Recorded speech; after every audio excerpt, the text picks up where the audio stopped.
Esse terror de ver o ônibus ser parado por bandidos no meio da rua virou parte, infelizmente, da rotina dos passageiros e também dos motoristas. Os episódios se repetem, como a gente tem visto aí. Só que na cidade do Rio, o prejuízo com esses crimes passa de 22 milhões de reais. E muitos trabalhadores com medo querem mudar de linha.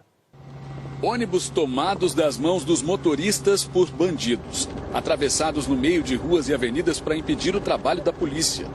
O que de qualquer ângulo parece um absurdo é a rotina de motoristas e passageiros. Tá muito difícil trabalhar.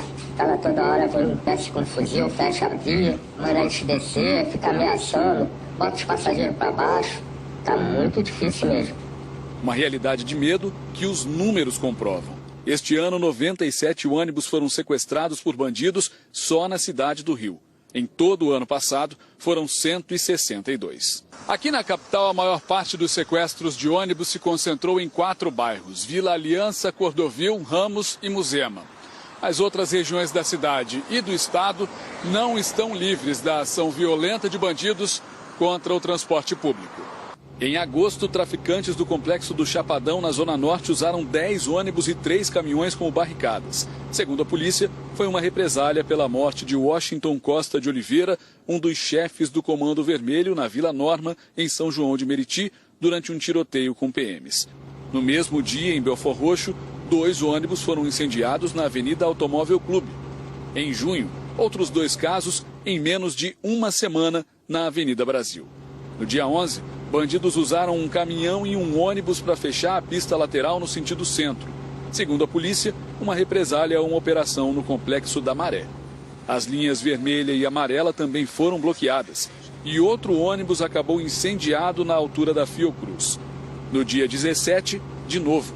Dessa vez, por causa de uma operação no Batã que terminou com 3 suspeitos mortos. Criminosos incendiaram um ônibus e arremessaram pedras em motoristas na altura de Realengo. Em maio, bandidos atearam fogo em um ônibus no Morro da Primavera, na Zona Norte, depois que um dos chefes do tráfico foi morto em confronto com policiais civis. Na Vila Aliança, em Bangu, várias ruas foram fechadas por ônibus e caminhões atravessados nas pistas, além de barricadas em chamas. Em janeiro, pelo menos 2 ônibus foram incendiados na Avenida Presidente Kennedy, em Gramacho, Duque de Caxias.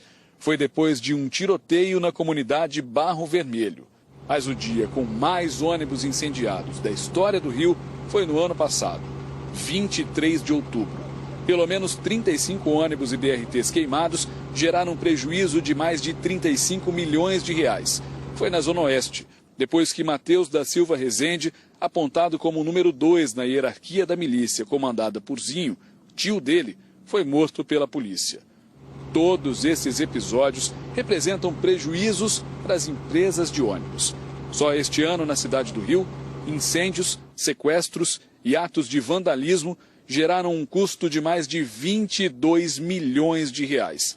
Do início de 2023 até agora, o prejuízo passa dos 70 milhões. Infelizmente, isso é uma coisa que é recorrente. O episódio de ontem chamou mais atenção pela quantidade de ônibus, mas praticamente todos os dias nós temos 1 ou 2 ônibus aí utilizados como barricadas em diversas regiões da cidade. Todos os atos de vandalismo, os assaltos também, os ônibus incendiados, são comunicados para que eles possam criar a mancha criminal e, a partir daí, planejar as suas ações. Mas por mais que eles tenham feito, a impressão que a gente tem é que não dá resultado, porque esses episódios são recorrentes, acontecem sempre nas mesmas localidades e no mesmo tipo de situação. Enquanto gravávamos esta entrevista no Centro de Controle do Sindicato das Empresas de Ônibus do Rio, os 2 ônibus sequestrados hoje em Costa Barros apareceram no painel de monitoramento. Dessa vez, os bandidos tiraram as baterias de um dos veículos. Para além do prejuízo financeiro dos empresários, a violência também é um problema para os trabalhadores do transporte. O estresse e o medo constantes são companheiros de viagem dos motoristas. Qual é o resultado disso? Um número grande de rodoviários, de motorista, tem pedido para trocar de linha, outros vão para tratamento psicológico, outros pedem demissão, e isso é um trauma aqui no transporte público da cidade do Rio de Janeiro. Alguma coisa precisa ser feita.